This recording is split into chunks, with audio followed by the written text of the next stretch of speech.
Injustice anywhere is a threat to justice everywhere. Hello, everyone. Welcome, welcome, welcome.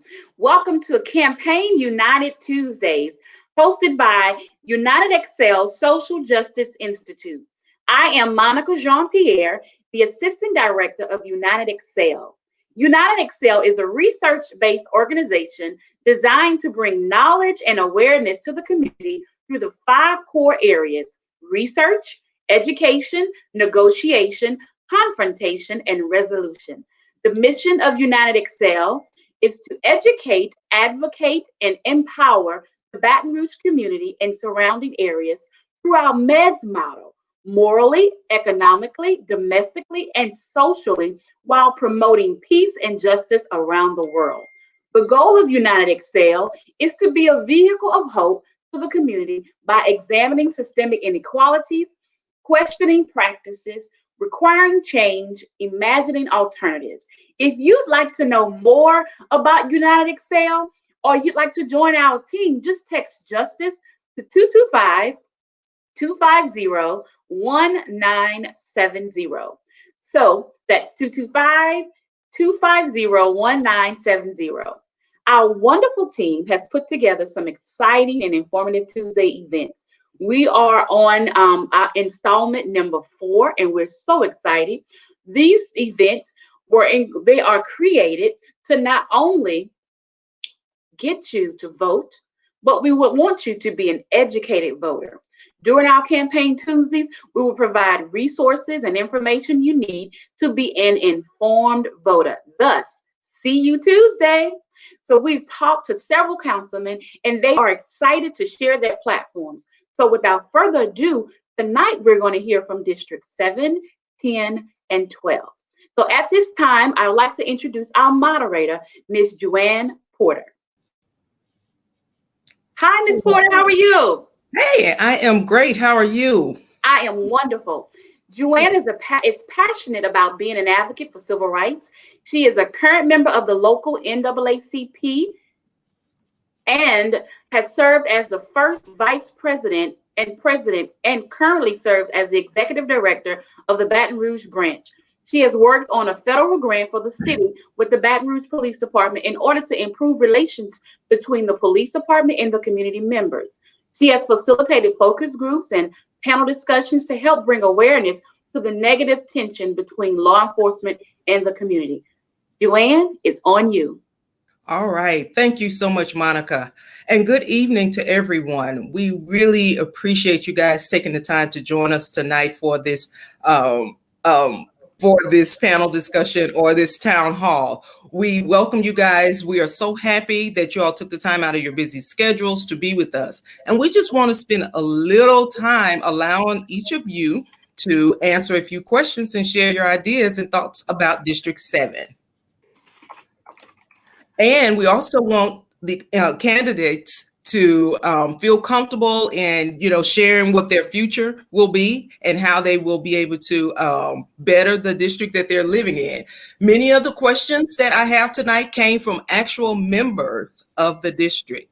And all the questions will be for each candidate, with the exception of the first question will be for our current councilman, which is Councilman Cole. And we will spend about 30 minutes together tonight. So we really want you guys to be timely with your answers. But of course, feel free to just be as honest and truthful and just give all of the information that you feel is very pertinent to your campaign. So again, we thank you guys for your participation, and we will begin now. Do you all have any opening questions or statements for us before we start? I just appreciate the opportunity to be with you this evening, and thank you for all of the work you guys are doing in our community. Thank you. All right. And I also appreciate you all inviting me. And also, I've read a few things about your group, and you all have done an awesome job with communities. Thank you. Thank you very much. And as I said earlier, the first question will be for our Councilman Cole, who is currently over District 7. So we'll start with you by asking you to share with us 2 specific things that you have done for this district within the last year. It's actually a 2-part question. And if elected, what are your plans for the future? Well, I think specifically two specific things we've done in the last year. And I say we because I can't do this work by myself. It takes a number of us to do this work, members of the community. In the last year, we've been successful opening businesses in District 7 and creating jobs in District 7. And those things have taken place in the last year. Over the last 4 years to the tune of 417 jobs. Excuse me, 417 new businesses in District 7, 1,100 new jobs in District 7. So we worked with small businesses, larger businesses to bring economic development to the area and to create those jobs. So that's the one thing. That's one thing we did in the last year. Something else we did in the last year was we really pushed work for, and we were able to get a disparity study approved. Now, for those of you who may not know what a disparity study is, in order for us to do a set aside, or in order for us to have a gold program for minority businesses to be able to participate in city contracts, you have to do what is called a disparity study, which will evaluate how many contracts from the city are going to minority businesses. What we have learned through the disparity study is that less than 4% of the contracts from city government are going to minority and black owned businesses. We were able to approve that disparity study, get the results, and now we're getting ready to talk about a goals program where every contract or every project the city has, we will make sure a goal is set in order for minority and black owned businesses to be engaged in that process so that they might be able to participate in city contract. And so that's two things we did.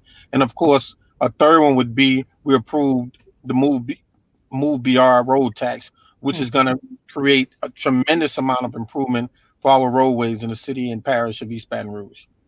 Okay. Thank you. Thank you for that.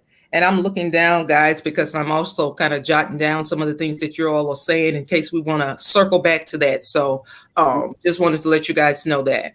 All you right. asked me the second part of that question too, goals for the future. Exactly. If elected, what are your plans for the future? Very brief. Three things we have to improve upon. One is maintenance of our ditch drainages and canals. We have to do a better job of making sure we maintain those areas so that we can improve our water flow so that we won't see flooding. We're going to do a better job of increasing our blight remediation program. We're going to create a blight buster program where we work with the community to rehab blighted properties to put them back into commerce so that we can see nonprofit organizations and other organizations in our community who are doing good work take advantage of being able to use those properties. Then the next thing we have to do, because this is critical, we have to increase and improve our public safety plan. We have to develop a comprehensive plan working with the community as well as law enforcement agencies to create a public safety plan and talk about how do we interrupt violence, how do we create conflict resolution opportunities, how do we create opportunities for communities to work together and solve their issues versus resorting to violence. And so those are the things that we're going to focus on in the next 4 years. All right. Thank you. Thank you for those answers. Okay, the next question, and we'll begin this question with you, Ms. Smith. How has the district changed in the last 4 years from your perspective? The district has changed drastically in the last 4 years. I've been there, a resident in that district for 59 years. And my family has owned businesses in that community. And what I have noticed is a decline in the safety there. I've looked at the blighted property that's on the rise there. Crime is really on the rise there. It is very unsafe to live there in that community now. And I'm looking at businesses putting things in place to accommodate the people there with extra security. I frequent that place every day of my life. And I've talked to businesses in the area that are allowing people to stand out in front of their stores, and which promotes violence in the long run. And I've spoken with them, and they're willing to heighten security in the area that will make it more safer than it is now. Okay. All right. Very good. I want to push that question right back to you, Mr. Cole. What do you feel, or do you feel the district has changed in the last 4 years? And I know that's quite a bit of time, but you've been dealing with the district. So let's hear your take on it. Well, I think we have to approach this from two different perspectives. One is to look at the glass half empty. The other would be to look at it half full. So let's start with half empty. I think 2016, as a result of the flood, we saw a flight from members of the community who were living in rented Yeah. properties. And as a result of those members of the community leaving, we began to see a lot of blight because they were renting properties, didn't have the financial resources to maintain the properties after 2016, and so they left. Property owners who own those properties in the area, they don't actually live here anymore. They live in other places or don't live in the neighborhood, and so some of those property owners were affected by the flood in 2016 as a result, and they didn't have the financial resources or the grant dollars to fix both properties, and so we saw an increase there. On the glass half full, we did see development. We did see new businesses. We did see new schools being built. We did see economic development taking place. And so I think it just depends on how we look at the district and what we choose to identify as good or as needs improvement. Now, one of the things I will say about the district in terms of how it's changed relative to the increase in crime, when you experience two drastic events like the flood of 2016 and then coronavirus, we recognize that disinvested and underdeveloped areas and underserved areas suffer the most. And so part of the district is underserved. When we think about the areas of the district north of Florida Boulevard, they have been underserved. They've experienced a great deal of flight. And so as a result, we've seen some negative activity take place. We have to think about the root causes of the negative activity and then identify those and then create opportunities, plans, comprehensive plans, and work with the community to address those. And so I think if we look at the district from a global perspective, looking at glass half full, glass half empty, then we can identify the good and some of the areas that need improvement. I think we have just done that. Okay. All right. Very good. And that leads me into the next question when you mentioned about the crime there. So, Smith, do you feel, and this will be the same question for you, Mr. Cole, do you feel the crime rate in the district has increased? This is kind of a combined question, okay? Do you feel the crime rate in your district has increased or decreased in the past 4 years? What factors do you feel have contributed to that? And what do you feel that you can contribute to the community if elected for you, and if continuing on, of course, Mr. Cole, to curb the crime? Yes, I feel that crime is on the rise in that district daily. You're hearing gunshots in the middle of the day, not just at night. There's no respect for any police officers in that area. The police officers, many of them don't know the demographics that we have in that area. So with that being said, they can't even identify with the people that are in that area. It has become almost, in some of the areas, just unable to live. And the vulnerable in our community, which is the elderly, they are suffering from it. So I partner with a company that is willing to even donate extra security in that area with using different techniques that they have to even try to make it safer. And that's what I've been partnershiping with that, because it seems as if everything there is on the rampant. No one is trying to stop the crime, and the police officers there are having a hard time even trying to find out who in the area and where the problem is even coming from.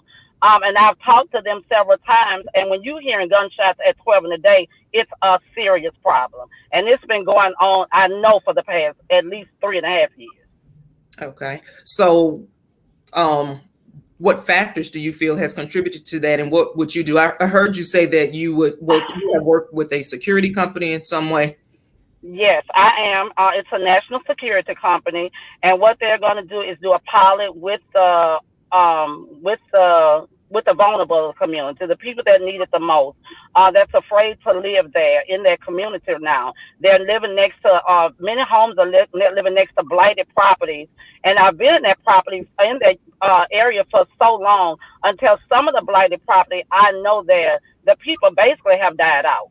So, I mean, I know it's paperwork, but there is not even a cousin left to even redeem that property. And I think we're starting with that property, at least clearing it up.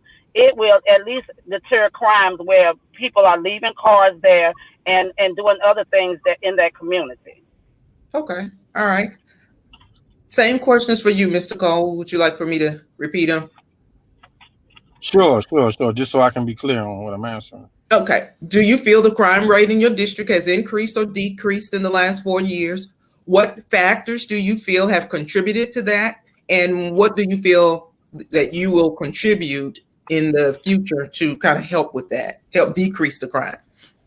Well, I think if we are going to use the data to drive and drive our information and drive our responses, what we have to look at is in 2016, we had true tragic events. We had the Great Flood, of course, in August of 2016, which had an impact on crime. And then we had the Alton Sterling killing, which had an impact on crime.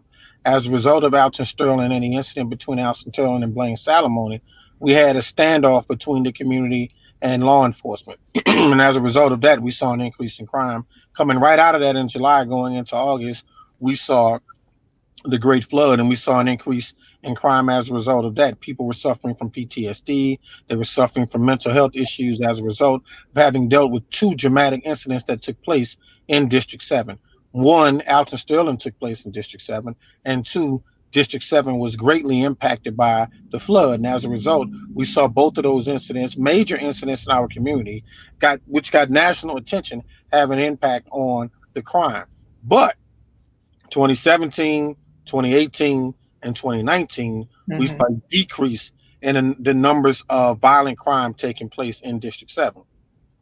That was as a direct result of the selection of a new police chief who came in with the ideas of we created a de-escalation task force where we passed an initiative where law enforcement had to go in and use de-escalation techniques prior to arresting people. We approved the Bridge Center, which then gave officers an opportunity to look at situations a little bit differently in terms of taking victims to jail. They had an opportunity to really evaluate what was going on with them.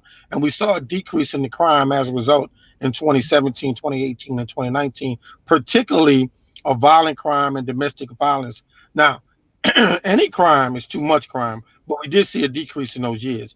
Then fast forward to 2020, particularly March 13th, 2020, when we went into a lockdown, and crime decreased over a period of about 30 days. But then when we hit April, we saw an increase. People were suffering. People were suffering from, again, PTSD. We've never experienced anything like this in the world. And that is going to have an impact on your mental stability. That will have an impact on crime. And so it has had an impact on crime. And so we have to think about the root causes of the issues and then identify ways we can address them. Going forward, if we're able to be elected again, we have to think about two things. One, what do we expect from our law enforcement agencies? We have to be very clear on what we expect from our law enforcement agencies in terms of how we want law enforcement to serve our community. When I was growing up, we very seldom called on law enforcement to address issues that took place in the community. The elders in the community, the grown folk in the community, the parents in the community, they established routines, procedures, and guidelines on how to operate within the community. And as a result of that, we very seldom had to call on law enforcement unless there was an extremely violent crime that had taken place. We have to get back to building community, building neighborhoods, reaching out to our neighbors, coming out of our silos, having those critical conversations, and then be very clear with law enforcement about what we expect. Once we're clear with law enforcement about what we expect from them, then we have to demand from our law enforcement department heads that they work with the community to talk about a new and improved, reformed law enforcement agency, whether that be locally, whether it be the sheriff's department, or whether it be the state police. We recognize there are some issues in all three areas, and we have to talk about, but they cannot be improved. We can't leave it to the law enforcement agency to improve it themselves. They have to work with members of the community who really understand what is going on. The next thing we have to do, identify those members of our community who know what is going on in the community, who have their ears to the ground, who have the pulse of the community, who can interrupt violence before it takes place. There are a number of young people and semi-young people who understand what is going on in our community, who can tell us where the issues are, where the conflicts are, and how we can address them most effectively. We have to engage those young people. We have to engage those community members. If we don't, we're going to continue to see an increase in crime for this reason. Police don't show up until after crime has taken place. Okay. So we can't rely on them to keep our community safe. We have to rely on those of us who live in the community who completely understand and truly understand what is going on to interrupt violence, to persuade and encourage conflict resolution, and to settle differences very peacefully with an emphasis on preserving human life. Very good. Thank you. Thank you. We have just a few more minutes left, and I want to ask just a few more questions. And so this next question will be, what type of business development is being planned for District 7's portion of the Plank Road Corridor project? And that's a question, again, specifically from one of the district community members.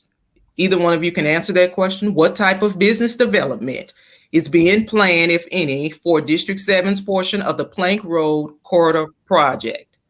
Well, I'll tell you about three that I've spoken to Chris about very deeply. One is we're planning to working with the library system to bring a state-of-the-art library facility to the Plank Road area, move it from where it is now, which is further up by the old Delmont Village, and move it to the center of Plank Road, state-of-the-arts with technology that the residents and the community can have access to. That's number one. An entertainment center on Plank Road where people can visit a movie theater, perhaps a drive-in movie theater, since we recognize we're in a COVID posture. So those are some of the ideas in terms of bringing that to the Plank Road corridor. And then last but certainly not least, a multi-use space for those who want to come and visit a coffee shop area. They can come in and have access to internet, multi-office space rental, and people, young entrepreneurs, and even those who are not so young, who are entrepreneurs and need a space to come and work, and meeting space. A multi-use complex is being planned to come to the Plank Road corridor as a result of the Plank Road master plan. There has been a number of parcels that have been land banked, and we're identifying individuals or businesses, small and some larger businesses, who like to have access to those parcels to bring business to the area. The other thing, of course, is a grocery store. We need a grocery store on Plank Road that sells fresh food and fresh vegetables, and that is being planned right now as well through the Healthy Food Initiative in conjunction with the mayor's office. And so those are four things I gave you. Yes. Is there a timeline for any of those? There is a timeline. Work will begin in early 2020. I got to be honest with you. A lot of this is contingent upon who is elected. If Mayor Broome is elected again, those initiatives will continue to move forward. If we have a new mayor and a new council, they may want to go in a different direction. And so we recognize that there are plans that have already been made that will proceed in 2020 despite who is elected. But in terms of an actual timeline for all four of the things I just mentioned, we have to wait and see who's going to be elected. What I will tell you, if Mayor Broome is successful being elected, and members of the council who approved this initiative previously are elected, those projects will begin. You'll start to see groundbreaking in 2021, and you'll start to see completion within 12 to 15 months of groundbreaking. Okay, great. You spoke a little bit about this earlier, Mr. Cole, but Ms. Smith, is there a plan that you have or plan on putting together in regards to the debris and the grass to be maintained in and around the canals? Is there something that you've thought about for your candidates? Yes, I've thought about it, but I briefly thought about that because first of all, checks and balances should be in place. I've noticed that I would see people coming out doing the debris on a Monday, and they don't show back up again in 3 months, and that's a problem to me. And when you call downtown, they'll say, "Oh, we thought it was done." But no one is doing checks and balances to making sure it is done. And then when a problem arises with flooding and other things, then everything is backed up. Then they want to see when was the last time this was done and that was done. And to me, only thing I need to do, I need someone to be able, a supervisor, somebody to be able to check. I should not live next door and paying taxes to property that is 7 feet tall. And where snakes can abide and whatever else. And then when you make a call about it, oh, that was cut last week. Clearly, this was not done last week. So I want to find out why in District 7, why it's an issue, but in other districts, it is taken care of. And I have an issue with that. And so everybody keep on saying about what happened in 16, what happened then, and what happened there. We've always had catastrophes in Baton Rouge. This is nothing new. And with things that have been going on in Baton Rouge, I think things just should be taken care of the way they're taken care of everywhere else. Right. Okay. Here's the final question for you guys, and I want each one of you to give me your response to it. Where is your favorite place to go or be at in District 7? Believe it or not, my favorite place to go is on the hollow ground of Capitol Elementary School. Now, it's Capitol Elementary now, but when I went to school there, it was Capitol Junior High School. Okay. When I taught there, it was Capitol Middle School. It is probably my favorite place in the district because it is where a great deal of my growth and development. It's where I met great people from the area, like Louis Bond, like Alex Haysbert, who is no longer with us, like Robert Brown, like Hazel Sepp, like Bonnie Collins, and so many others who had a profound impact on my life.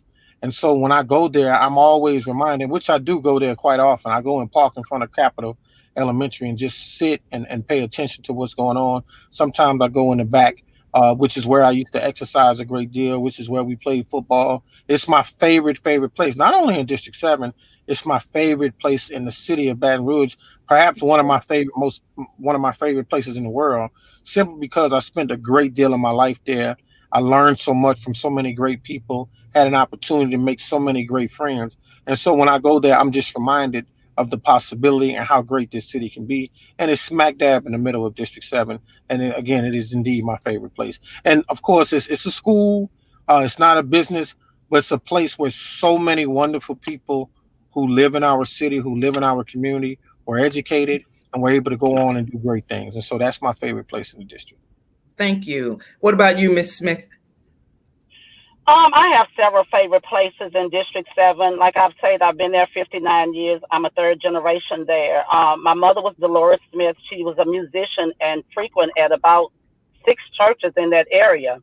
And I grew up right in front of Eden Park. I have relatives in Easytown, and my church is Star Hill. So I frequently look at how it has changed. I reminisce on what it was when I was a child, and I look at what it has become today. I even go to Hosey Henry. It's Jose's Now Cleaners. That's my uncle. That was my uncle's business. And I remember as a child when I would stand there on top of a presser, and I didn't know at that point we were owning a business. And I look at the community, and I want to bring that back. My heart is there, and I know the hardworking people that were there. I know what came out of that area. I know what that area could be, and I'm willing to do whatever it takes to bring it back. Thank you guys so much for being here today. We want you guys to give your final statement and also share with those who are listening your ballot number. Go ahead, Ms. Smith. Ladies first. Okay, my name is Tawana Smith. My number on the ballot is 120. I'm a candidate for Metro Council of District 7. I've lived in the district for 59 years. I'm a third generation resident of District 7, and I'm a product of every public school in that area. My mother was a school teacher, and as I expound on my education was expounded on, I built relationships. And you have to be in a community that long to build relationships. I enjoy being in that community. I want to see that community thrive. I want that to be a prosperous place, and I want to bring it back to what it used to be. Number 120 on your ballot, I'm Tawana Smith of District 7. Thank you. Mr. Cole, close us out. We're over time, I'm sure Sherman will say. Sure. Lamont Cole, currently serving as the District 7 council person. I've had the pleasure and the opportunity to do so for the previous 5 years. Looking forward to being reelected. Listen, we've accomplished a great deal in terms of passing legislation and providing services for the community. Would like an opportunity to continue that work. We've done a lot, but there's so much more to do. We have a ton of work to do. But as I always say, the only way we learn to do the work is by actually doing the work. And so with that being said, if elected, hopefully I can see you all out there at work. And we can work together to bring about a better District 7, which will enhance the city of Baton Rouge and the parish of East Baton Rouge. I'm Lamont Cole, number 117 on your ballot. I would sincerely appreciate your vote. I would sincerely appreciate the opportunity to continue serving.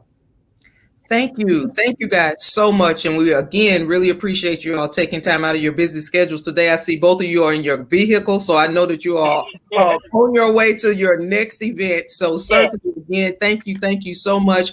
And we Thank you really, so really much. wish you guys the best on this journey. And we know that you're doing this from a great place because you both are from that community. So we wish you all the best. And now we'll turn it back over to Miss Monica, and she'll close us on out. Thank y'all very much. Thank Good to see you you. ladies Thanks. again. Look forward to Thanks. continue working together. Thank you so much. So I hope everybody took the time to take it all in. There was some great things said. And if you didn't get anything, at least you know some wonderful places you can go in District 7. That was an amazing question. I really enjoyed that because it's really important that we love the towns and the areas that we live in because we're the residents, right? So in speaking to that, I want to tell you a little bit more about city councilmen and what a city councilman does. The city council members are public officials elected or appointed to represent an area or a district of a city as the municipal governing body, typically known as the city council. And in Baton Rouge, it's considered Metro City Council. So the city council is the responsibilities of the city council member generally involves determining the city government and administration policies as well, and also adopting budgets and legislations. Okay. So what you're hearing tonight, if you are in District 7, District 10, or District 12, you're hearing from the men and the women who's vying for your vote. So listen carefully. Hear what they say and how they respond to these questions, because when you vote for them, you're voting for the people that's going to govern your district. All righty. So up next, we're going to have District 10. And so then we're also going to bring on a new moderator. Let's see here. Ms. Porter, thank you so much for your time. Hello, Ms. Williams. Hello, everyone. We have Ms. Tania Williams with us tonight. Let me tell you a little bit about Tania. Ms. Tania Williams is a licensed clinical social worker, presently who's serving as the Assistant Director of Continuing Education and Community Engagement at the Louisiana State School of Social Work. She has over 20 years of social work experience with juvenile and adult populations in the area of mental health, substance abuse, juvenile justice, and forensic treatment. I remember when Ms. Williams joined United Excel, she basically said that the things that we do at United Excel lines up, they aligned, and you can correct me, Tania, they align with what she's doing professionally and what she believes spiritually. So I thought that was really nice. Ms. Williams has most recently served as an administrative capacity. However, her proficiency in direct care service is at-risk populations and has been demonstrated through years of providing through assessments, formulating and implementing effective treatment planning, conducting an individual group, and finally counseling. So she is married to Sylvester Williams and for 19 years and has a son, Mr. Sylvester Williams. So you would see that, you know, we're part of United Excel, but we're family. We represent the community. You know, Ms. Williams, what district do you live in? I live in 3. She lives in 3. So, and I live in 11. And so we are represented all throughout the city. So with that being said, I think we have our representatives ready. District 10, if you're ready, you can just come on in. We're excited to see you tonight.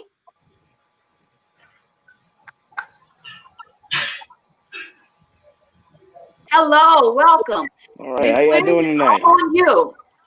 Hello, everyone. Thank you so much for joining us tonight. I am delighted on behalf of UCFM and United Excel to host you for this town hall.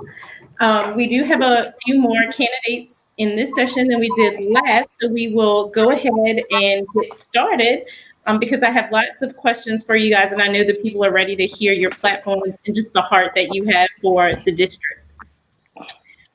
So we will do it in round robin style. I'll usually select someone and then we'll just, like I said, go from person to person. So the first question, some say the most important issue facing the city and your district at this time is violent crime.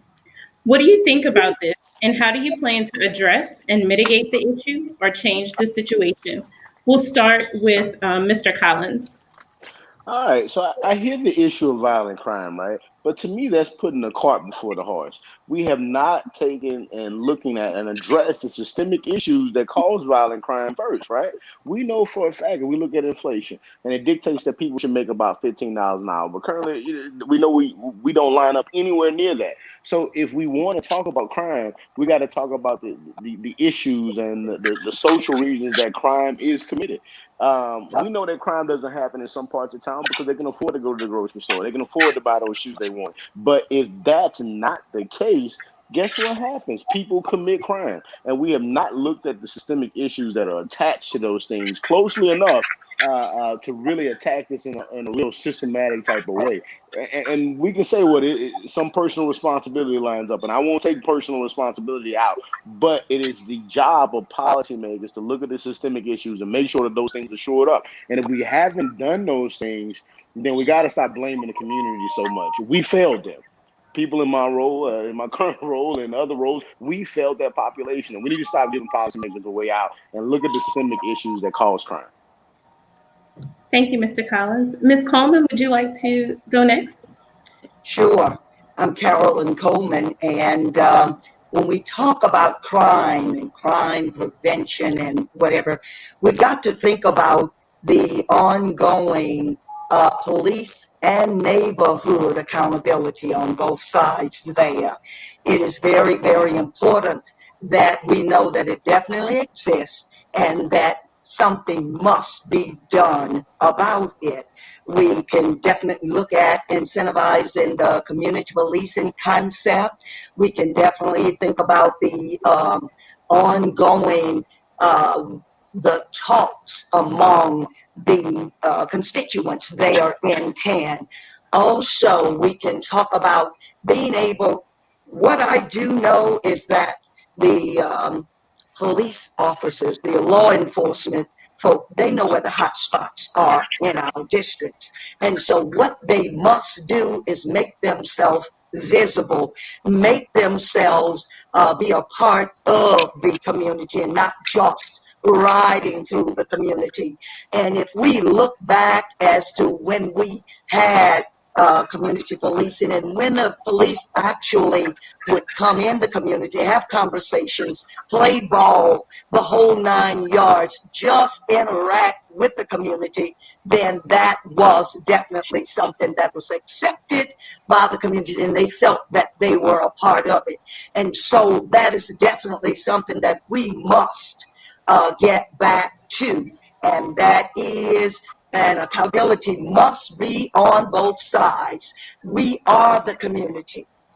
That's just as simple as that. And accountability must be in the community and with the police, with the law enforcement community. Thank you so much. Ms. Cozy, same question.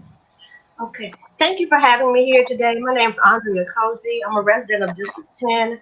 And one of the most important things that we need to remember is that the community is made up of people.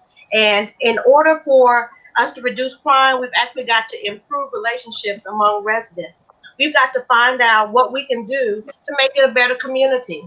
One of the things that we do know is that EBR has a graduation rate of over 90% of the students. And in District 10, once you have that graduation diploma, people wonder what to do next. One of the best ways to deter crime would be to increase the access to educational opportunities. Trade schools will be a great way to bring businesses into the community and to involve the residents in the actual day-to-day operations of District 10 and provide them with an opportunity to have a better neighborhood, to lower the poverty rates, and to have more access to opportunity.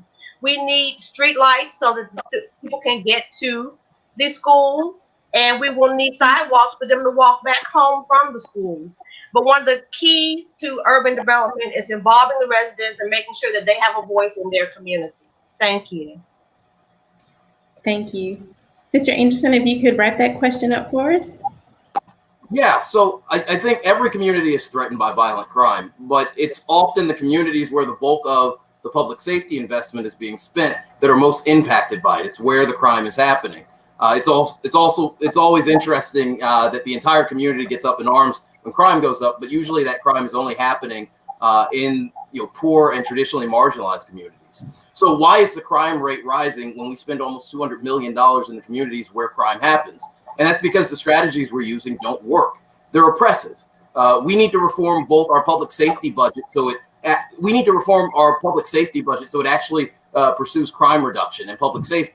That means investing in things like a year-round youth jobs program, a diversified first responder system that doesn't just send arresting armed officers to the scene of an emergency, but also can send social workers or other experts in the field that can respond to the issue at hand, not just a hammer going out into the field looking for a nail. And also beautify, like Andrea just said, beautifying the neighborhoods most impacted by crime, because I get eye rolls when I say this, but there's a direct correlation between well-lit streets and sidewalks and safety. Just ask the people who live in the Garden District. They talk about that was when their neighborhood really saw an uptick in public safety. We also obviously need policing reform, because you're not, the saying no justice, no peace is actually quite literal. If people don't feel as if they're getting justice, there is no peace in those communities. There's no sense of, well, we'll just accept this. So we need to reform our police, our law enforcement agencies, starting with ending negotiations with the police union.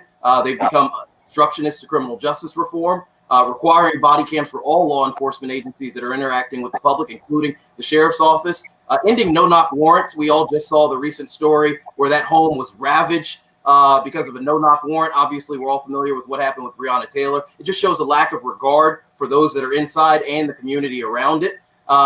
Prison oversight at the parish prison. We've had 42 people die since 2012. That's unacceptable and twice the rate of the national average. And then finally, zero tolerance for falsified police reports. And that means no mens rea for it. That means I don't care what your intent was. If we find that there were substantial differences between what you put on paper and what actually happened, that is a crime and you're going to be prosecuted for it.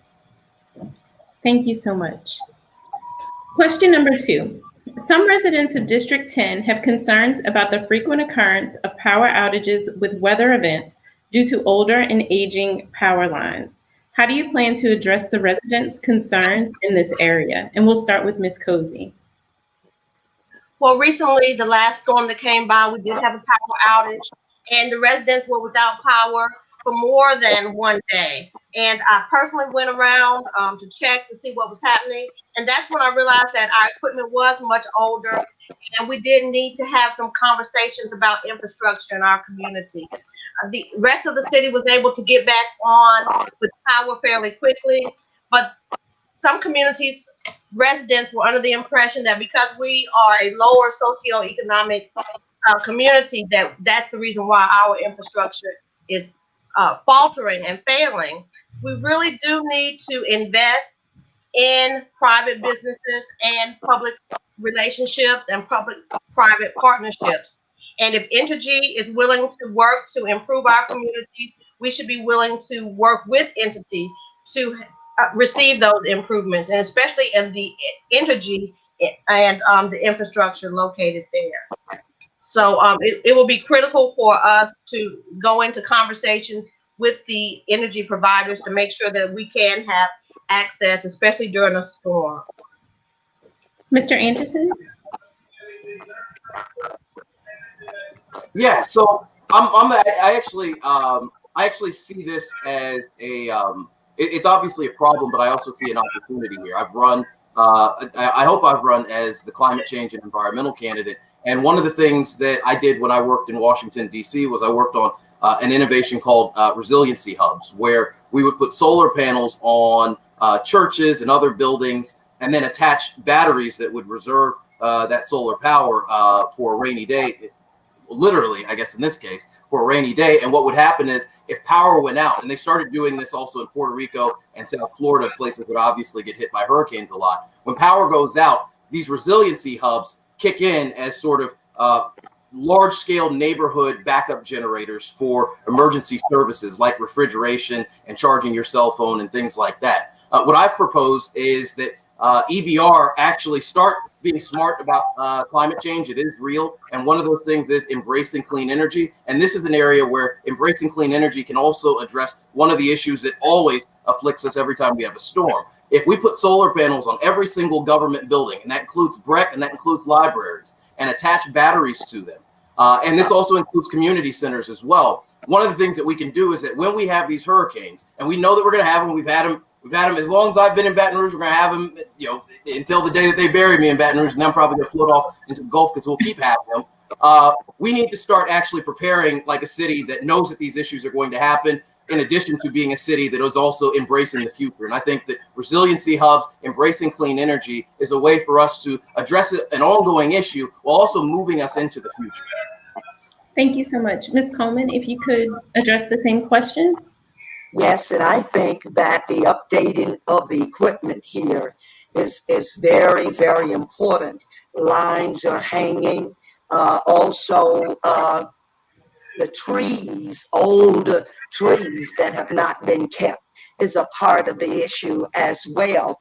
The other thing is, when there's only one sheriff in town that has the monotony, has on the entire energy, and we're talking about energy, then there has to be a conversation with them regarding this, letting them know that they cannot take us for granted. And so that is of utmost importance there, and to make sure that they understand that yes, we need them, but that they also need us. Thank you so much. Next question. Do you think the city of Baton Rouge, especially your district, is healthy and successful? If yes, please highlight those successes. But if not, please discuss your plans for change. And we'll start with Mr. Anderson. Yeah, I think the answer is absolutely not. This particular district is one in which some of the greatest disparities, not just racial disparities, economic disparities exist. And those economic disparities obviously manifest themselves in terms of access. And that's not just access to job opportunities, which is already lacking, but it's access to things like healthy food, and access to medical resources and healthcare resources. This district, within this district, you have some of the greatest gaps between life expectancy, and almost all of that has to do with access. There are two broad things. Obviously, there are a million things that we would need to do to address this, but two things that I think are most important to address this. The first of which, and I talk about it a lot because there's a lot of interconnectivity here, is reforming our public transportation system. Reforming our public transportation system means that more of our city is accessible to everyone in it. As long as we have, forgive the language, but a crappy transportation system, it's always going to produce crappy results. It's always going to mean that people who have to use it and rely on it are relegated to a second-class form of citizenship, and that does mean that they have less access to healthy food and less access to healthcare resources. The second thing that I proposed, and this is made possible by state law, is the creation of an equitable health services district. What this would allow us to do is pool our resources and start to consolidate healthcare resources in areas that are most high risk and have the highest rate of the lowest rate of access to healthcare resources like primary care and emergency care services. These are things that we can do here locally right now at the municipal level to actually address something that has been an ongoing issue, and it's something that we could be a leader on nationally. Thank you so much. Ms. Coleman? Well, I say to you that the possibility for better healthcare is definitely here in District 10. But there's got to be some healthcare provision, some accessible community health care, some health clinics, some developing and addressing true needs of the total person. And that's not just going to the doctor, but that is knowing what must be before we get to that point. When you talk about the total person, when you talk about becoming knowledgeable, making our constituents knowledgeable of why it's important to do your walking, why it's important to eat better, why is it important to just even get up to a trot there. During my campaigning, we had cycling with COVID, and I'm talking about elderly people were on those bicycles there, and they truly enjoyed that. So these are the kind of things that we must expose our constituents to. And then we have to have education push when it comes to health care. Our children, if you learn how to eat and learn the importance of all of that while you're small, then you will become healthier adults. This is not an overnight thing. Thank you so much, Ms. Cozy. Well, I'm excited about the fact that we have some very high performing schools located in our district. We are home to McKinley High, McKinley Middle Magnet, St. Francis Xavier. There is also access to several other early education schools in our area. And I think that that's great because it helps to contribute to the 90% of people that do graduate with their high school diplomas. We have access to quality schools, and that's great. It would be very nice if those students attending these quality schools were also living in safe neighborhoods that provided a housing that was also safe. And we have had some success with bringing in developers. We have had development in our community. I've been living there 13 years. The first year I moved in 2007, the Carver Library was new. We have a children's museum there for educational purposes. And there are also activities that take place in the community at the libraries. So I think that education, we're on the right track. We just need something for those once they graduate high school to actually be able to develop their business plans and develop as a business person in our community and be able to contribute as a resident here in our community. So we have some great starts as far as education is concerned, but we need to continue forward to make sure that there are more opportunities for success available to older residents that have finished high school, as well as our elderly residents, because lifetime learning is important for everyone. Thank you so much. The saying goes that time flies when you're having fun. We're coming down to the end of our time. So I want to do another quick question before we wrap up. If you guys could tell me, where are your favorite places to spend time in your district? And we'll start with Mr. Anderson.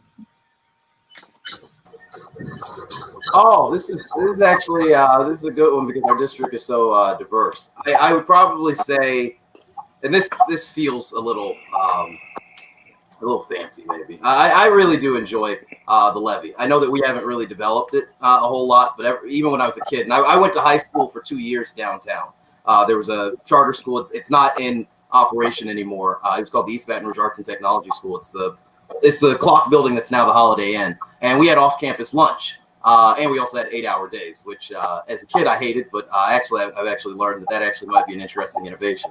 But every day during lunch and every day after school, and even sometimes if I would get to school early, I'd always take time to go by the levee and just sort of look over the water, look at the sunrise if it was that early, look at the sunset if it was that late. And that's probably where the greatest amount of beauty is. But I have to say that I'm probably a sucker for. And I know Eugene doesn't like this phrase, but I'm a sucker for the Old South. It's where I graduated. It's a place where when you walk through and you're rooted there, you feel like it's home.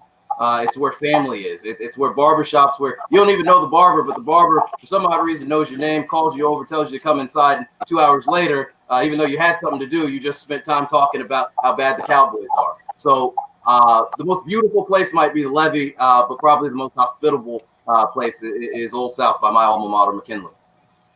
Thank you, Ms. Cozy. So I live in Old South Baton Rouge. Love it, okay? So I love being from the South. I love passing by Cozy's House of Glamour on my way downtown to the levees, the Capitol building, the museums downtown. It's just really hard for me to pinpoint one thing that I enjoy about District 10 because I actually enjoy everything. And the people in the places that I visit are what makes it so great. Everybody has a smile on their face, even though we know we have a high level of poverty in our district. Every place that I visit, people are nice, they're kind, and they're friendly, and they're happy. They're happy in Scotland. When I go to the avenues, I love visiting there. I love passing back by through Banks and Montesano Downtown Development District, LSU, Southern University. I mean, that's all in our district, and it's just hard to separate it into one thing. When I think of District 10 as one big whole, and so I love visiting District 10. That's what I love. I think it's a great place, and I'm excited about the growth that I have seen, and I'm excited about the growth that I see on the horizon. Thank you so much. Ms. Coleman? Well, my favorite places, I should say, in District 10 is anywhere children and children activities are. Children are my passion. On the other hand is where the elderly are. And so when we put those two populations together, then they learn from each other. But that's my favorite place to be, where children are and children activities, and where elderly folk are in their activities. Thank you. Mr. Collins, would you like to speak to some of your favorite places to spend time in your district? Sure. I didn't get an opportunity to answer the other questions. I'm not sure what happened there. But I probably spend most of my time right at the McKinley Alumni Center, which is my office. So, I spend most of my time there. But I enjoy being there because, the McKinley Alumni Center, it presents the history and the rich history of that part of town. And sometimes I'll just go out and sit out in front and kind of collect some of that in. But I can tell you, he better quit talking about my Cowboys. There's nothing that cuts me deeper. But I would say the Alumni Center, because it represents that deep and rich history of this community that I think sometimes this newer generation forgets. Thank you so much. In our final thoughts or segment, I'm just going to ask that you guys, in a minute or less, just again talk about your platforms or your final thoughts, and also give us your ballot numbers. And we'll start with Ms. Coleman. I'm Carolyn Robinson Coleman. I'm a member of District 10, and I've been here in Beauregard Town for 23 years. And so I have, when you talk about my platform, we're talking about economic development and sustainability, about the healthcare provisions that we talked about, and also delineating community blight. We did not touch that, but there's plenty of blight. As Barney says, clean up, it's time to clean up for sure. And so what I want to do literally is to serve. I understand that this is not about me.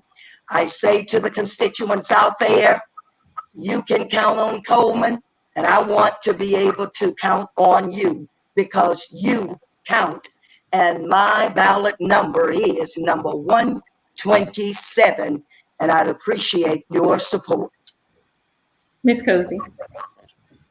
My name is Andrea Cozy. I'm number 129 on your ballot. District 10 is a great community. We know it has wonderful things. However, there's some things that we want to improve. I want to listen to what the residents have to say. I am a product of the love that the community has to offer, and I want to be able to give that love back. I'm a neighborhood developer with a real estate license, and I have a vision for our community.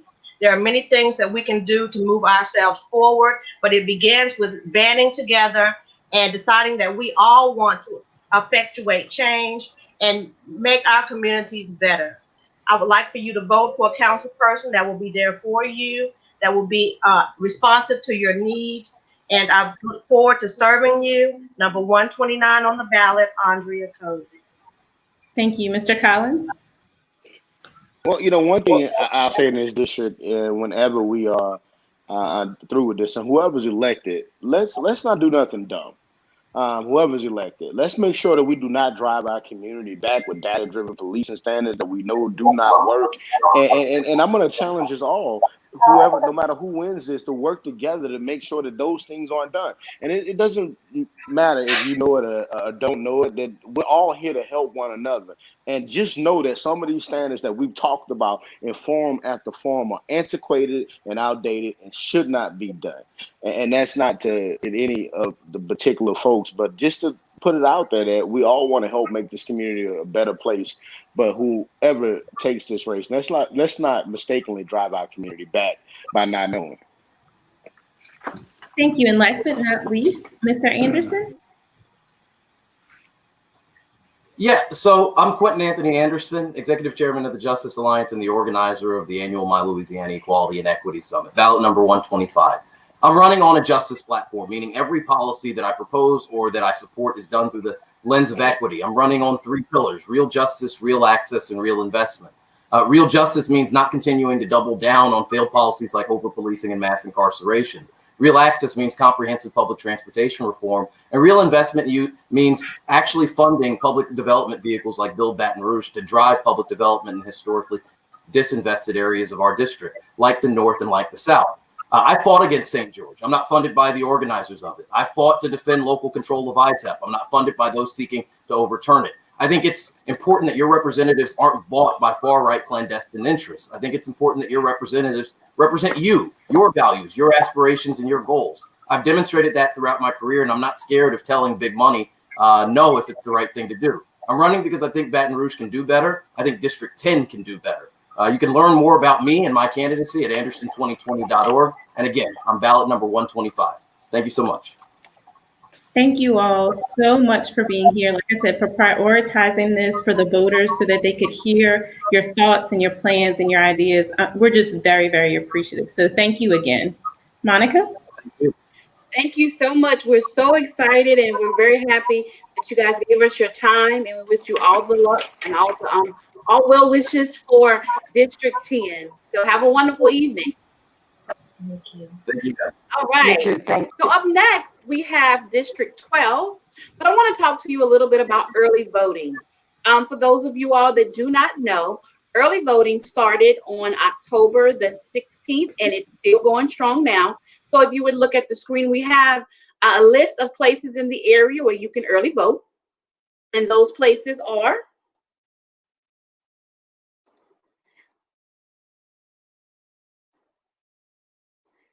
Forest Community Park, Louisiana State Archives Building, the Central Branch Library, the Motor Vehicle Building, and the Baton Rouge City Hall. That's going to be on South Harold's Ferry Road, on Essen Lane, on Jewel Road, this St. Louis Street downtown, and Baker on 2250 Main Street between 8:30 a.m. and 6 p.m. every day except on Sundays. So take the time, do what you need to do to be comfortable and go on out and cast your vote early. Do what you can, because we want to do all that we can to lift Louisiana up. Now, we understand that November 3rd, and during this early voting season, it is a really big election. Yes, it is the presidential election, but by no means can we count out the local and state elections. These positions are important to you as residents in the state of Louisiana, and I'm sure you can tell that by what you've heard tonight, and also the city of Baton Rouge. So you'll be voting for the president, the U.S. senator, the 2nd and 6th congressional district judges, family court judges, mayor president, metro councilman, and justice of the peace. So we want to make sure that your voice is heard, because your voice counts. Go out and vote. You do not have to wait until November 3rd. You can go tomorrow. So right now we're going to talk to District 12. We have a representative here from District 12, and we're going to bring Ms. Joanne Porter back, and she is going to guide us through that conversation. Welcome back, Joanne. Did you have fun in the green room? I did. It was just so nice and peaceful there. Well, thank you for coming back. So it's all yours, and have a wonderful evening, and I'll see you back when you're done. All right. All right.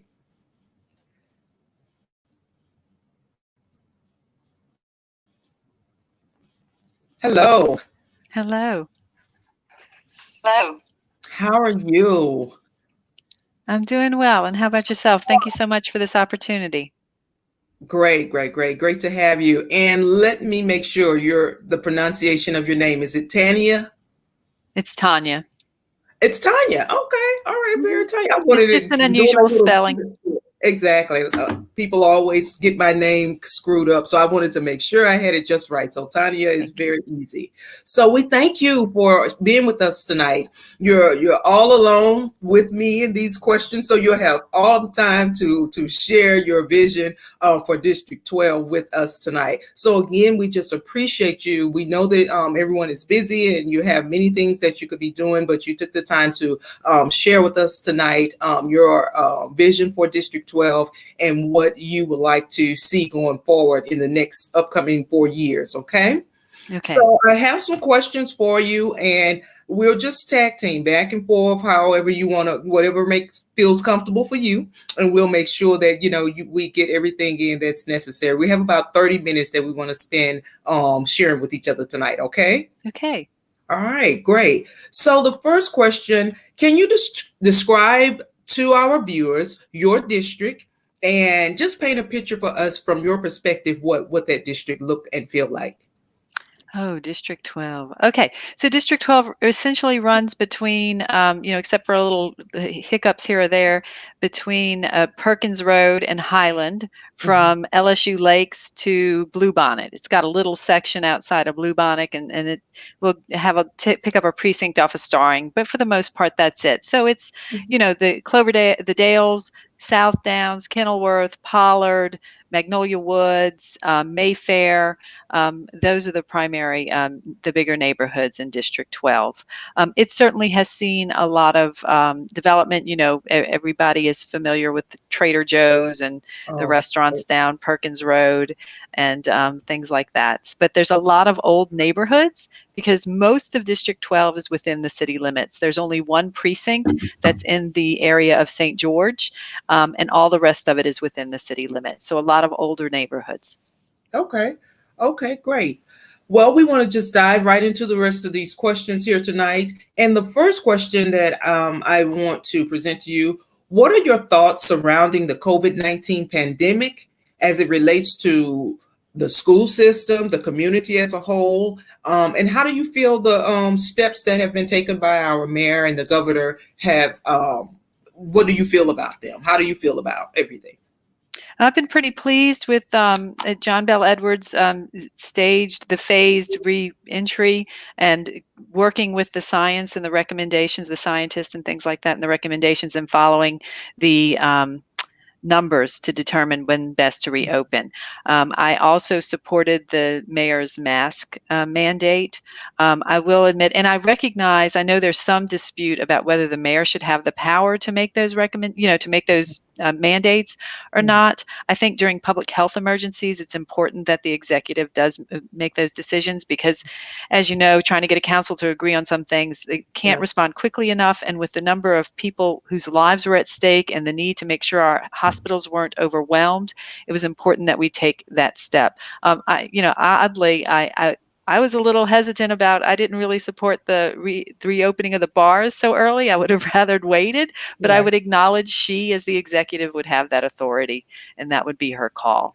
For the schools, I got a lot of my early advocacy work was with education. That's actually how I got involved in this, was fighting against the breakaway school district and doing a lot of research in the ways in which our schools have been affected by the efforts, the attempts to create a breakaway school system, the efforts to privatize them with the proliferation of charter schools. And I ran for school board 2 years ago. So I'm really invested in our public education and our public school system. But I think it's important to note that the Metro Council doesn't have anything to do with the schools and shouldn't have, in my opinion. But I'm really feeling for our teachers right now because I know my kids right now are virtual. They're 100% virtual. And a lot of kids have gone back, but the teachers are being asked to do a great deal, not just in terms of, putting themselves on the front lines and trying to keep those classrooms clean, but also trying to teach a variety of different curriculums and in a variety of different venues. And it's just, my heart goes out to them at this time. Oh, absolutely. Thank you for that. Okay, so tell us a little bit about your district. How has your district changed in the last 4 years? Or do you feel it's changed? It's kind of hard for me to think in terms of the 4 years. You know what I mean? One year. Let's go with 1 year. What do you think? Well, I moved into District 12 in 2007, so I've been in it for 13 years. Certainly, there's been a lot of development along the Perkins Road corridor. When I was, so like Trader Joe's, I mean, I think when I first, I don't know if the Walmart had been closed or whatever, but Trader Joe's was brought in while I was living in District 12. Those types of things, all of that development has happened. And right outside of District 12, there's been a lot of development in terms of housing, neighborhood developments, and apartments in areas that were previously wetland. And so that is of some concern to a lot of people in District 12. There's been a lot of good things, but also a lot of things where you worry about how the growth is affecting the quality of life. One of the things that's missing in District 12, while people will talk about the amount of investment in the roads in District 12, unfortunately, a lot of the investment in those roads didn't really benefit District 12. It actually just seemed to open up more lanes so people could fly through the neighborhoods instead of actually improving the quality of life for the people who lived in those neighborhoods. And so you can see this. Perkins Road's now 5 lanes in most places in our area. It's next to impossible to try to cross that street safely by foot, and the sidewalks are kind of inadequate. And so those are some concerns too. I think we'd all like to see more bike paths and more sidewalks so that there would be other means of transportation in District 12 and not so much dependence upon the car. Okay. All right. Thank you for that. And I do remember when that Walmart used to be there on Perkins years ago, and they had the bookstore there as well, and now the Trader Joe's. That's Thought I'd throw that out. So I remember that area when I first moved out. I'd forgotten about the bookstore. You're right. That's right. Okay. So here's another question. Let's do a little twist with community policing. How do you feel about community policing? Do you feel it's needed in District 12 or even in the city as a whole? I certainly support community policing, and that's going to bring me to a topic that I want to try to do a little bit of a history lesson, because in order to do community policing, we certainly need to be able to afford to pay our police officers better, and we also need to be able to hire a sufficient number of police officers, which means that we need to have control of the budget. And that's one of the issues that's come up in terms of our police force. I think everybody recognizes we need to improve the relationship between city residents and the Baton Rouge Police Department. And one of the things to note is that social compact has been eroded, in my mind, because of changes made to our governance structure, really starting back in the 80s. So in the early 80s, before the early 80s, we had a city council and a parish council. And city residents elected members of the city council, and then the city council members also sat on the parish council along with members who were elected by those in the unincorporated area. And the city council members, representatives, conducted city business, including appointing the police chief, which meant that city residents actually had some degree of oversight of their police chief. If they were unhappy with them, they could complain to their city council members. Now, you note, every other municipality in East Baton Rouge Parish gets to elect their police chief. The only city that does not get to elect their police chief is the city of Baton Rouge. And because that appointment is also held now by the Metro Council, because in the early 80s, right around the time that the police department was put under a DSEG order, they merged the city council with the parish council to create the Metro Council. But obviously that eroded the city residents' ability to have a say in the governance of their police department. And so in addition to that, they also have a difficulty overseeing the funding. So the Metro Council, whose majority of members don't actually have a great investment in seeing to it that our Baton Rouge Police Department is properly funded or properly governed, is the one that controls the purse strings. And so we need to fix that. Right? We need to make sure that either the police chief is appointed by at least only by those Metro Council members who represent city residents, or is elected by city residents, and that the funding is can be put on the ballot by city council those Metro Council members who represent the city, or by the police chief. So that way we, the citizens, can say, yes, we would be happy to pay taxes for these initiatives like community policing, better training, better salaries. And that's what's going to allow us to restore that social compact, I think, and then begin to address some of the other issues. Okay. All right. Very good. Very good. Next question. Do you think the city of Baton Rouge is healthy and successful? And if yes, please highlight those successes. If not, discuss your plans for change. Well, is it healthy and successful? Of course, obviously, we have a lot of issues going on. There's a lot of potential here in Baton Rouge. I'll have to tell you. I mean, Right. my husband and I decided to stay in Baton Rouge. We could have. I grew up in New Orleans. Okay. We moved here because I was teaching at LSU. We had an opportunity. We could have moved back to New Orleans in 2011. We chose to stay in Baton Rouge. It certainly seemed to me that there was a great deal of potential, and there still is a great deal of potential. But obviously, we have a lot of serious issues to contend with, and the city of St. George is one of those issues that I think not only this is the issue that one of the reasons why I decided really to run, because I wanted to raise awareness about this. It exposed some serious issues in our city parish, and it's also poised to exacerbate those issues. And we really need to make sure people understand the history behind that and the threat it poses, so that we can ameliorate the harm that it threatens us with. So that's how I got my start, right? Advocating against the breakaway school district in East Baton Rouge Parish. I joined with many other parents. We worked with one community, one school district to fight against the breakaway school district. When their effort morphed into the attempt to create a new city, the city of St. George, I was one of the first spokespersons for Better Together. And so I did a lot of research into the history of the city parish, and also into the economic effects that the city of St. George would create. So one thing people should understand about how the city of St. George even became a possibility has to do with, again, changes made to our plan of government in the 80s. So before the late 80s, city revenue had to be spent within city limits. And so in the late 80s and early 90s, they passed an amendment to the plan of government, and then the Metro Council adopted the Horizon Plan. And that allowed the Metro Council, now, again, you realize dominated by people in the unincorporated area, it allowed them to begin spending money, city revenue, in the unincorporated area to attract business investment, and that without requiring that area to be annexed within the city limits. So this is why our city limits are so woefully outdated, and why St. George, even though it garnered all of this public investment, was not required to get annexed in and remained a threat, remained the possibility of it being unincorporated. And now they're proposing to walk away with the investment that we all invested in that, and they don't have a satisfying answer on how they're going to properly pay the city for legacy costs or bonded indebtedness. And so I wanted to make sure that economic harm that would be caused to the city parish as a whole, and particularly to District 12 residents, because again, most of District 12 is in city limits. The one precinct, by the way, that is in the city of St. George, a majority of voters did not vote for the city of St. George, but they will still be required to join the city of St. George, even though that precinct did not vote for it.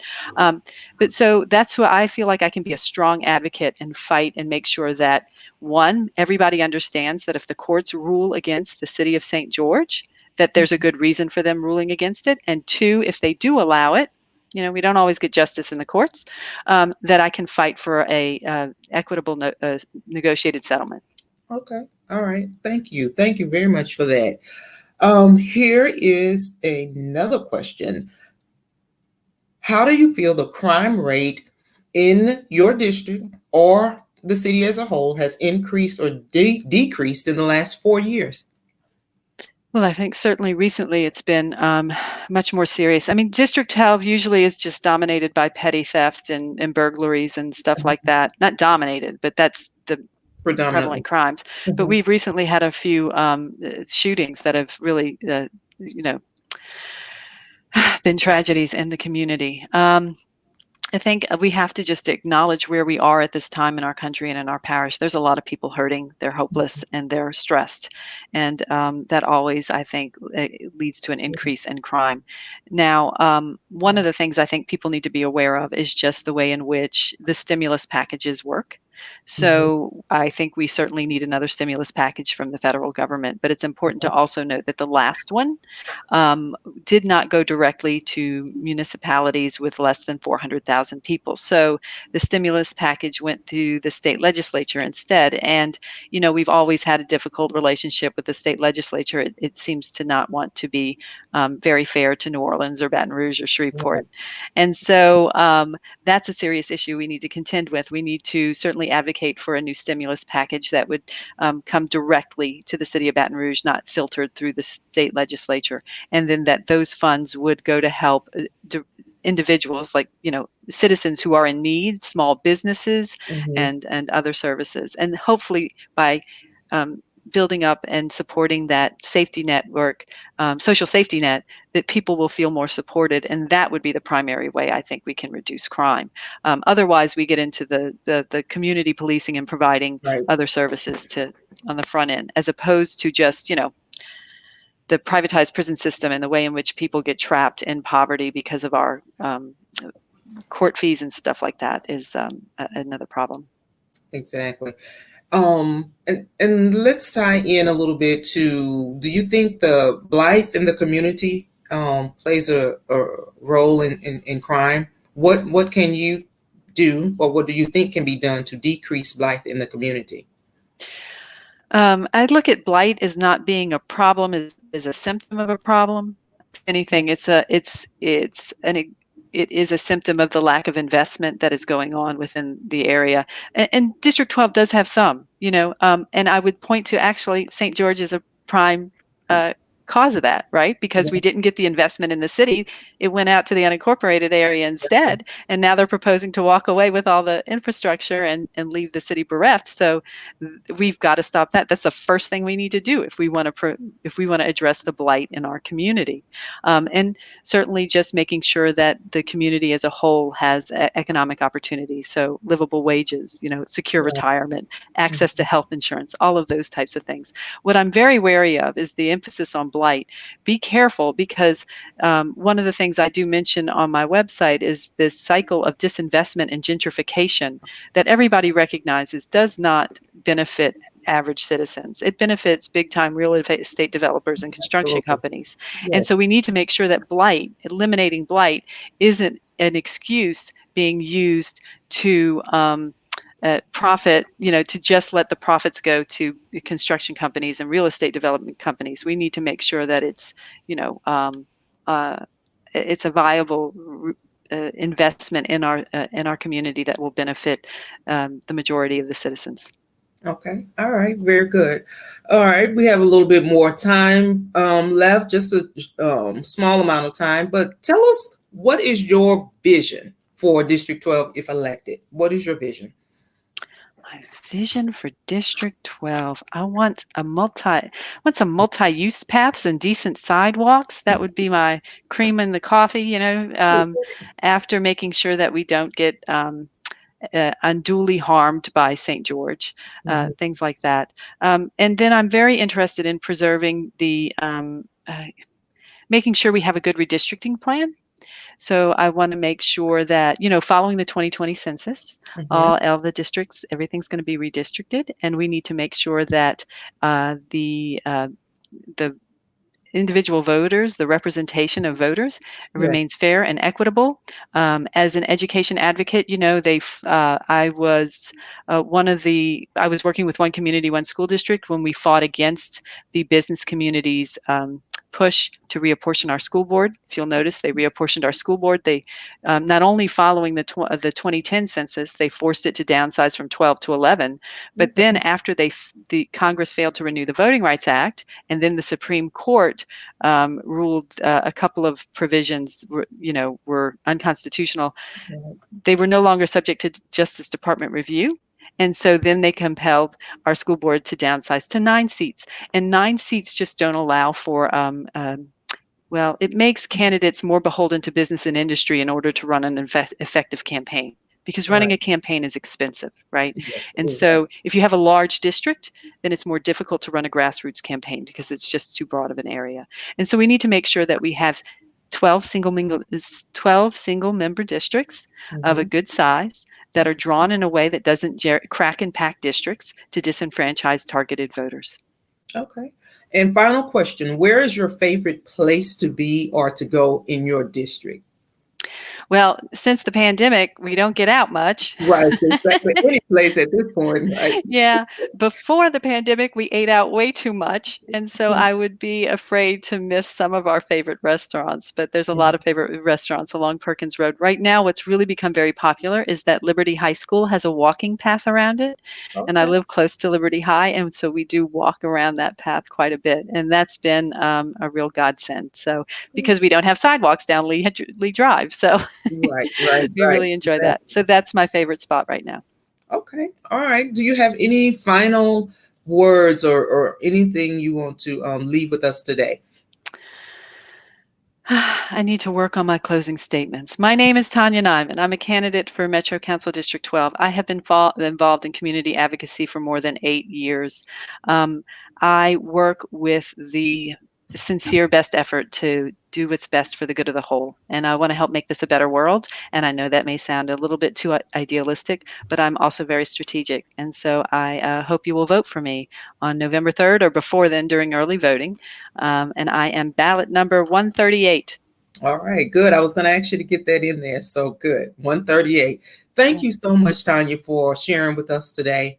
And we really appreciate your time, and we really appreciate your efforts and what you're trying to do to help our community to be better.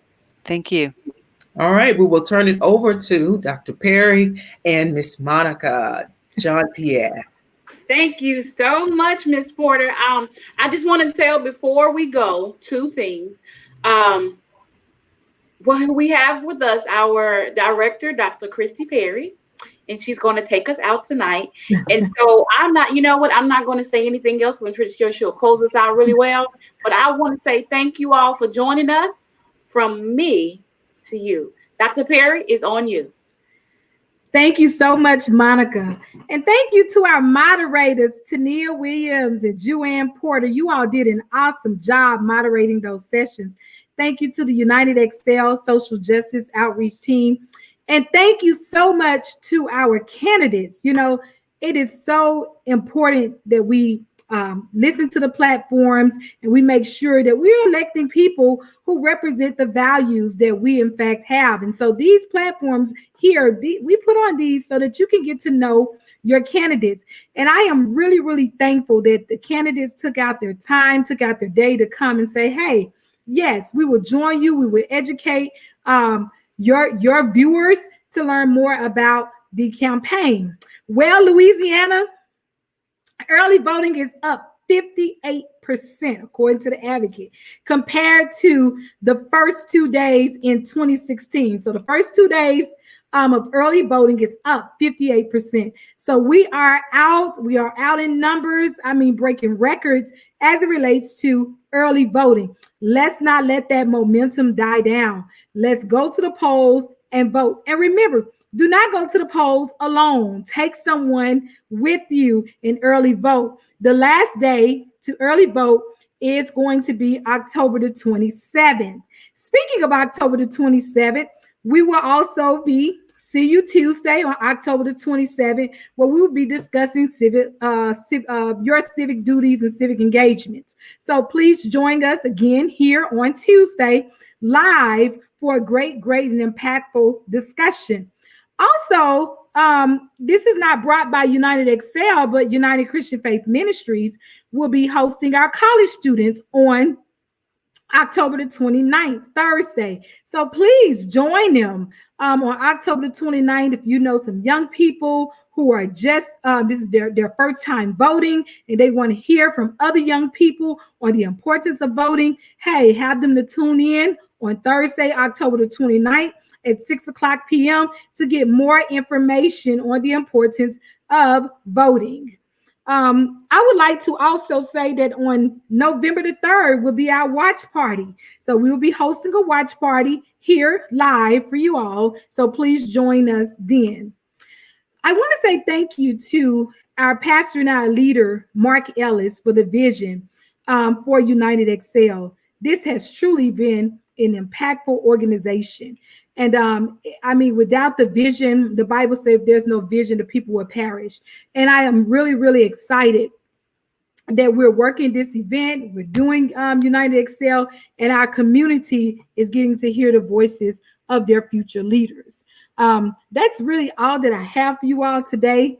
Special thanks to our media team for being here on See You Tuesday, making sure that everything is up and running.